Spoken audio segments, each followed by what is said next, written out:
요한복음 16장 25절에서 33절까지 하나님의 말씀을 다 함께 받들어 읽겠습니다. 이것을 비유로 너희에게 일렀거니와 때가 이르면 다시는 비유로 너희에게 이르지 않고 아버지에 대한 것을 밝히 이르리라. 그날에 너희가 내 이름으로 구할 것이요 내가 너희를 위하여 아버지께 구하겠다 하는 말이 아니니 이는 너희가 나를 사랑하고 또 내가 하나님께로부터 온 줄 믿었으므로 아버지께서 친히 너희를 사랑하심이라.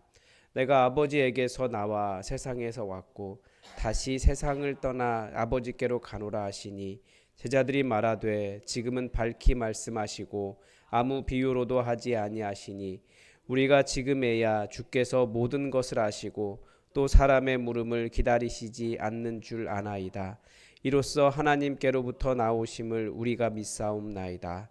예수께서 대답하시되 이제는 너희가 믿느냐? 보라, 너희가 다 각각 제 곳으로 흩어지고 나를 혼자 둘 때가 오나니 벌써 왔도다. 그러나 내가 혼자 있는 것이 아니라 아버지께서 나와 함께 계시느니라. 이것을 너희에게 이르는 것은 너희로 내 안에서 평안을 누리게 하려 함이라. 세상에서는 너희가 환난을 당하나 담대하라. 내가 세상을 이기었노라. 아멘. 세상은 승리를 정의할 때 그 안을 잘 들여다보면 항상 제거와 획득입니다. 이번에 이란 전쟁을 보면서도 느끼는 것이 문제를 제거하고 자원을 획득하는 것을 승리라고 믿습니다. 그래서 그것이 안 되니까 지금 이렇게 어려움을 겪고 있는 거죠. 제거와 획득이 되지 않으면 그렇게 되면 우리는 고난이 없고 평안하다라고 생각합니다. 잘 생각해 보면 정말 그것이 고난이 없고 평안한 삶일까요? 그런데 이런 승리를 주장하는 이단이 성경에도 기록되어 있습니다. 그게 바로 예수님께서 싫어하신다고 말씀하신 요한계시록의 니골라당입니다. 니골라라고 하는 말이 승리라고 하는 니케아에서 나왔습니다. 예수님이 승리하신 분이시지만 그런 식의 승리를 말씀하신 것이 아니에요. 그러니까 지금 우리 이 땅에 있는 많은 교회들이 사실은 니골라당을 닮아 있습니다. 문제를 제거하고 우리가 원하는 것을 획득하려고 하는 것, 그것을 승리라고 이야기하는 것, 그것을 따라가고 있기 때문에 사실 이 땅의 많은 교회들은 예수님의 승리를 닮은 것이 아니라 니골라당의 주장을, 예수님이 싫어하신다고 말씀하신 그 승리를 추구하고 있는 거죠. 그러나 오늘 본문에서 예수님은 그런 식의 승리를 말씀하시지 않으시고 그들이 환난과 흩어짐을 당할 것이다 라고 얘기하시면서도 내가 세상을 이기었노라 선언하고 계십니다.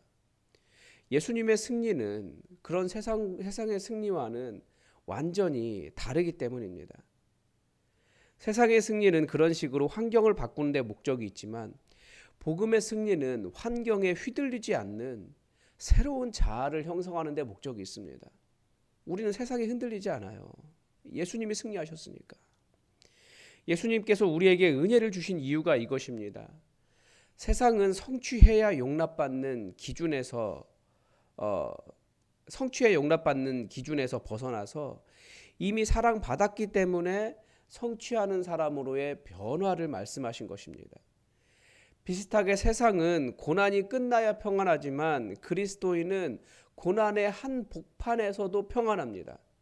왜냐하면 우리의 승리는 상황의 변화가 아니라 내가 무엇인가 원하는 것을 획득했기 때문이 아니라 예수님께서 십자가 위에서 이루신 하나님과의 관계 안에 있기 때문에 그렇습니다. 그렇다면 세상이 추구하는 승리의 논리와 예수님이 선포하신 승리의 논리는 구체적으로 어떻게 다를까요? 우리는 이 두 세계관의 충돌을 직시해야 합니다. 세상의 승리는 상대방을 굴복시키고 내가 위에 서는 힘의 논리입니다. 하지만 예수님의 승리는 자기 희생의 논리입니다. 예수님은 원수를 멸망시키심으로써 이기신 것이 아니라 원수를 위해 죽으심으로써 죽음의 권세를 깨뜨리셨습니다. 세상은 타인을 희생시켜서 내가 살지만 예수님은 자신을 희생시켜서 우리를 살리셨습니다. 이것이 바로 세상을 부끄럽게 만드는 거꾸로 된 승리입니다. 또한 우리는 세상의 승리는 환경을 통제하려고 하지만 그리스도인의 승리는 하나님을 신뢰합니다. 보통 내 삶을 완벽하게 통치할 때, 그러니까 모든 것이 내가 원하는 대로 다 잘 될 때, 그때 승리감을 느낍니다. 하지만 주님의 제자들이 뿔뿔이 흩어지는 그런 실패의 현장에서도 승리를 선포하십니다. 그러니까 세상의 승리는 깨어지기 쉬워요. 왜냐하면 인간은 시간이 지날수록 약해지거든요. 건강을 잃거나 재산을 잃거나 혹은 점점 더 무엇인가 연약해지면 순식간에 그 승리는 패배로 끝나버립니다. 그래서 인생의 마지막에 가장 큰 패배인 죽음을 맞이하면서 다들 내가 왜 이렇게 되었지 후회합니다. 그러나 예수님의 승리는 이미 십자가에 의해서 완성된 객관적인 사실입니다. 우리의 성취가 아니라 그분의 성취에 기반을 둔 승리이기 때문에 어떤 환경도 이 승리를 취소할 수 있는 것이 아니에요. 내가 승리한 것이 아니라 예수님께서 승리하셨기 때문에 우리의 승리는 취소되지 않습니다. 그런 면에서 우리가 조심해야 할 일이 있습니다. 예수님께서 만드신 교회가 언제부터 이 예수님의 승리를 잃어버렸을까요? 언젠가부터 교회에게 자랑이 있어요. 예수님에 대한 자랑보다 어떤 교회에 대한 자랑, 세상으로부터 획득하고 어떤 잘못된 것이라고 생각하는 그것을 제거한 그것을 자랑할 때 예수님의 승리가 교회로부터 사라졌습니다. 교회의 자랑이 무엇입니까? 건물이고, 교회의 자랑이 얼마나 우리 목사님의 외모가 뛰어난가, 아니면 목회자들의 학력이, 교회의 훌륭한 사역들이, 교회의 구성원들이 얼마나 사역적으로 성공했는가, 교회가 얼마나 많은 재산을 쌓았는가, 교회가 추구하는 신학이 얼마나 우수한가, 교회가 얼마나 바른 말을 하고 있는가, 그런 것들이 자랑이 될 때 교회는 오히려 진짜 승리를 빼앗깁니다. 얼마나 많은 제 주변의 목사님들이 페이스북에 이렇게 올리는 것들 보면 그 승리가 무엇인지, 다들 건물 자랑이고, 심지어 어떤 분은 목양실에 화장실 따로 있다고, 그게 자랑이에요. 얼마나 웃었는지 몰라요. 그리고 마음이 아팠는지 몰라요. 목사의 자랑이 자기 이제 담임 목사 되어서 자기 단독으로 쓰는 화장실이 있다고, 이게 자랑이 되는 게 말이 됩니까? 그런데 그런 것들이 자꾸 예수님을 대체하는 거예요. 그런 것을 자랑할 때야 내가 승리했다라고 생각하는 거죠. 만약에 다른 것을, 교회가 예수 그리스도의 승리 이외에 다른 것을 자랑한다면 많이 부끄러워해야 돼요. 아이고, 자랑할 게 없어서 그런 것 자랑하냐.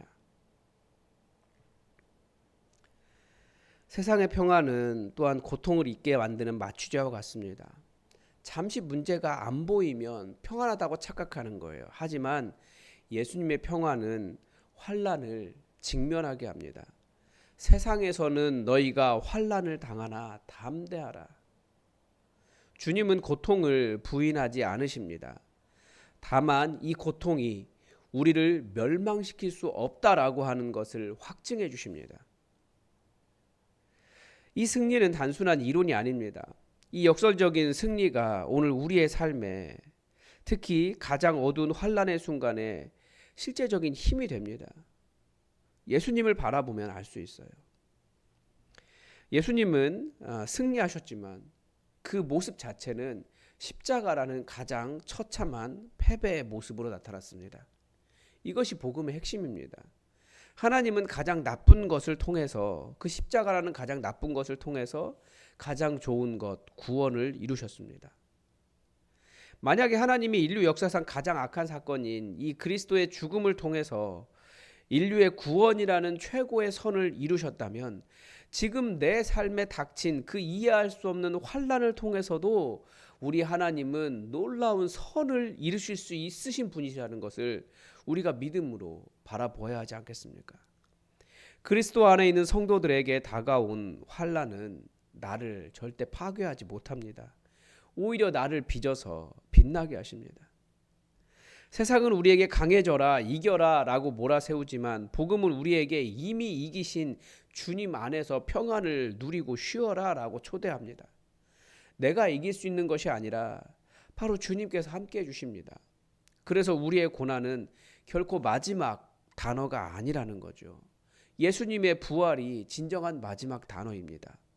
이 결과를 알기 때문에 우리는 내가 무엇인가 결과를 만들어내고 사람들에게 칭송받을 만한 승리를 이루어내야 한다라고 하는 결과로부터 자유로울 수 있는 거예요. 우리 주님께서 다 이루셨기 때문에. 우리가 교회가 다시 무엇인지 생각해 봐야 됩니다. 예수님께서 우리에게 교회를 통해 승리하라 하셨는데 우리가 정말 승리해야 될 교회가 무엇인지, 세상의 그 니골라당과 같은 그런 모습이 아니라 우리 안에서도 예수님께서 그렇게 하지 말아라라고 말씀하신 그런 제거와 획득의 니골라당의 승리가 아니라 모든 것을 잃어버린 것 같지만 결국은 최후 승리가 있는 그 예수님의 십자가를 바라보면서 내 안에 지금 있는 환난을 이겨내고 그 환난이 과정이라는 것을 알고 넉넉하게 이기며 승리하며 살아가는 우리의 믿음이, 이 성도의 역설적인 승리를 경험하는 그 승리가 여러분에게 있기를 바랍니다. 오늘도 하나님의 뜻이 우리에게 이루어지기를 주기도문으로 기도하겠습니다. 하늘에 계신 우리 아버지, 아버지의 이름을 거룩하게 하시며 아버지의 나라가 오게 하시며 아버지의 뜻이 하늘에서와 같이 땅에서도 이루어지게 하소서. 오늘 우리에게 일용할 양식을 주시고 우리가 우리에게 잘못한 사람을 용서하여 준 것 같이 우리 죄를 용서하여 주시고 우리를 시험에 빠지지 않게 하시고 악에서 구하소서. 나라와 권능과 영광이 영원히 아버지의 것입니다. 아멘.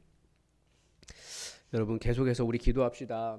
우리가 추구한 승리가 세상의 방식대로 승리하려고 한 것인지 내 힘으로 상황을 통제하려고 하는 것인지 돌아보면서 우리가 환난 가운데 있지만 그 환난이 결코 우리를 무너뜨리지 못하고 우리에게는 완결된 예수님의 최후 승리가 있다라는 것을 담대함으로 바라보며 이 길 걸어가게 해달라고 기도합시다.